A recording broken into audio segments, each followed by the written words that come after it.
Most high earners think they're doing tax planning. They're not. What they actually have is tax preparation, and those two things are completely different. So today, I want to clearly explain what tax preparation really is, what tax planning actually means, and why confusing the two is costing a lot of high-income families serious money. Because once your income and your net worth reach a certain level, compliance alone isn't going to be enough. So let's start with tax preparation. Tax prep is essentially backwards looking. It is focused on ensuring compliance with the Internal Revenue Code, and it's a transactional exercise. So, typically if you're working with a tax preparer, they're going to collect your W-2s, 1099s, your K-1s. They're going to input numbers into tax software. They're going to apply the tax code to all of those things that already happened, and they're going to tell you what you owe, or maybe what you're getting back. For the most part, what you owe, and that's certainly important work. I mean, you need accurate tax preparation. You don't want to overpay. You need to remain compliant. You have to avoid penalties and audits and all those things. But tax prep answers only one question, which is, what is my tax bill? It doesn't answer, how could this have been structured better? What should we be doing before year end to save money on taxes? How do I legally reduce this number going forward? So tax preparation, or tax prep as we call it, it documents the past. It doesn't change the future. Now, tax planning, on the other hand, that is completely different. Tax planning, or tax strategizing, it's forward-looking. It's proactive. We want to figure out what we can do in advance. It is strategic. It's ongoing. These are the things that really move the needle for you from a tax standpoint. So tax planning is going to focus on structuring income before it's actually earned, timing income and deductions intentionally to reduce the amount of tax you owe, coordinating the different entities and investments and cash flow properly, and then using the Internal Revenue Code to your advantage legally. Now, tax planning answers a very different question. How do I minimize taxes over time?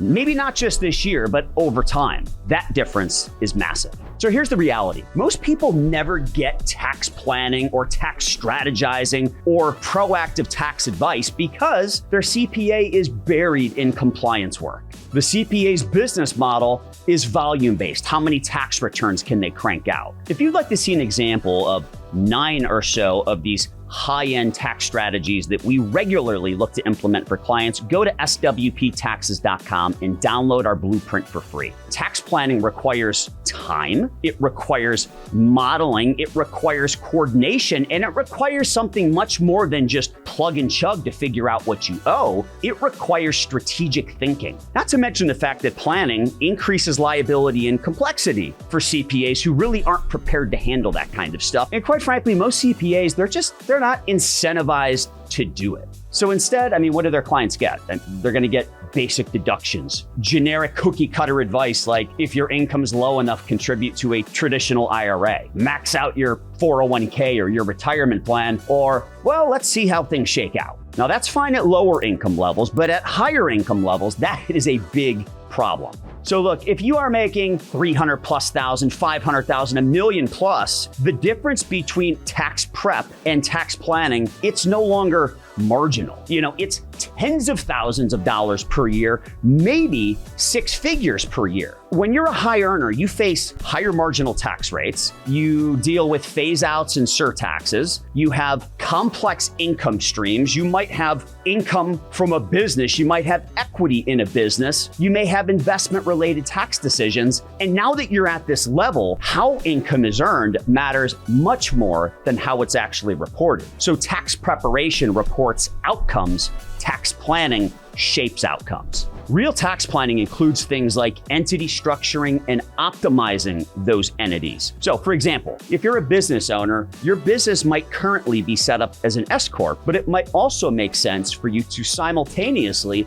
set up a separate entity that's a C Corp so you can take advantage of 2 separate sections of tax code. It could involve income timing strategies, ways to defer potentially capital gains on money that has not necessarily been collected yet. Could be multi-year tax bracket management, figuring out how to pay the lowest amount of tax over multiple years. However, in one particular year, you might be in a higher tax bracket in that 1 year. It could be coordinating investments with your tax strategy to ensure that maybe there's not capital gains exposure, especially on short-term capital gains when you have money in non-qualified accounts. There's certainly going to be planning around liquidity events. So if you have a business, at some point, you're probably going to want to sell that business. We want to make sure that you get that money in the most tax-advantaged manner possible. And obviously, using Internal Revenue Code compliant strategies intentionally. And look, here's the key part. All of this stuff happens well before December 31st. It doesn't happen after April 15th. If your tax conversations only happen when you're talking to your CPA in February, March, and April, you're not doing tax planning. They're not doing tax planning for you.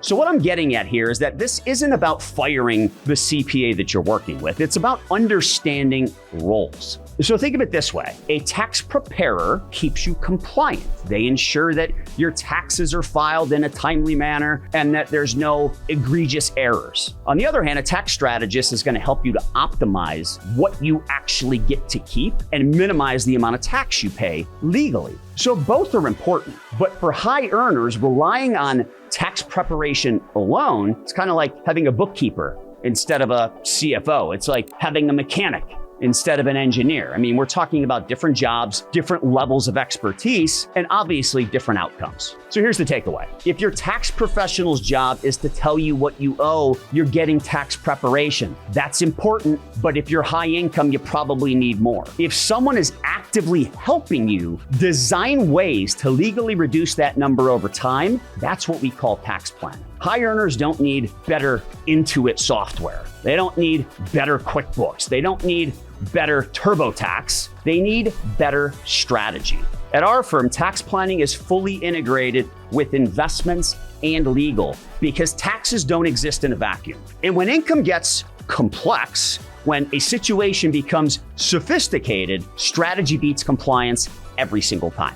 If anything in this video is resonating with you, I'd encourage you to go to swptaxes.com so that you can download our no cost, no obligation Founders Tax Mitigation Blueprint. We list out maybe 8 to 10 commonly used strategies, give some brief examples of them, even some small descriptions so you can figure out what kind of tax strategies, what kind of tax planning we are constantly looking to do for every single one of our clients.